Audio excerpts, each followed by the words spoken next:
akhirnya kita ketemu lagi di Temulos ke-8 kalau nggak salah. Nah, tahun ini pas tadi kita ngumpul-ngumpul ada beberapa fotografer senior ya, misalnya ada Mas Ferry, ada si Drigo, ada Tigor. Kita udah mulai berpikir, lah pertemuan kali ini apa yang kita bahas sebenarnya? Apa yang paling penting gitu loh. Memang ngumpulnya mencar-mencar karena kita nggak dalam kondisi kita bikin sebuah kayak apa guyupan, dalam artian duduk bareng, ada moderator, nggak kayak gitu.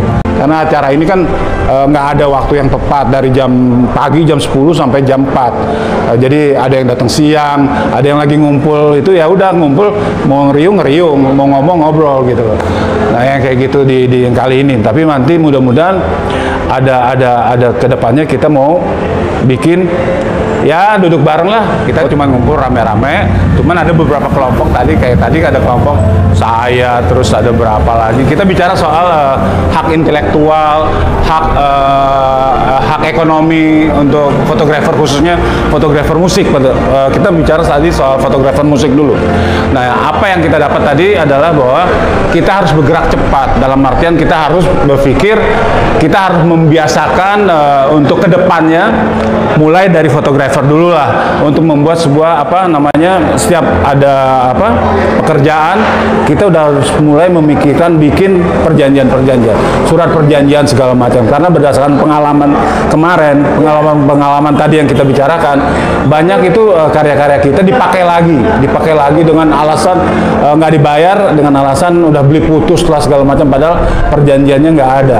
Padahal dengan dipakai foto yang lama atau dengan karya-karya yang lama dipakai untuk karya-karya baru, untuk hasil yang baru, itu sebenarnya udah ngerubah lagi, itu sebenarnya udah ada hak ekonomi lagi gitu loh. Nah itu karena nggak ada perjanjian, nggak ada apa-apa, akhirnya lewat gitu aja. Tadi kita udah bicara sama ada Mbak Nini, ada Gideon, ada Mas Ferry, kita udah bicara, nanti kita ketemulah sama yang mengerti tentang hak hukum, hak intelektual, hak ekonomi untuk seorang fotografer terhadap karya-karyanya yang misalnya dia bekerja di sebuah institusi atau dia bekerja di sebuah institusi dunia pers segala macam. Nah gitu. Tapi yang paling penting sekarang kita akan duduk bareng lagi, nanti kita undang, kita bicarakan apa permasalahan yang harus kita ajuin ke misalnya kita nanti berusaha untuk ketemu dengan Mas siapa itu namanya, Chandra Darusman atau Kadri. Kita akan membicarakan bagaimana hak intelektual kita gini, untuk setelah motret sekian tahun kemudian, begitu foto itu dipakai lagi, dikeluarkan lagi dengan karya yang beda lagi, dengan hasil yang beda lagi, apa yang kita dapatkah kita sesuatu gitu loh untuk modal kita masa depan gitu. Jadi memang ya itu salah satunya, memang sporadis. Kalau soal pengalaman, sekarang pengalaman kita semuanya bisa didokumentasikan secepat mungkin untuk disebar. Ditanya aja pengalaman masa lalu sama pengalaman masa sekarang, pembandingnya apa sih, garis benang merahnya apa sih gitu loh.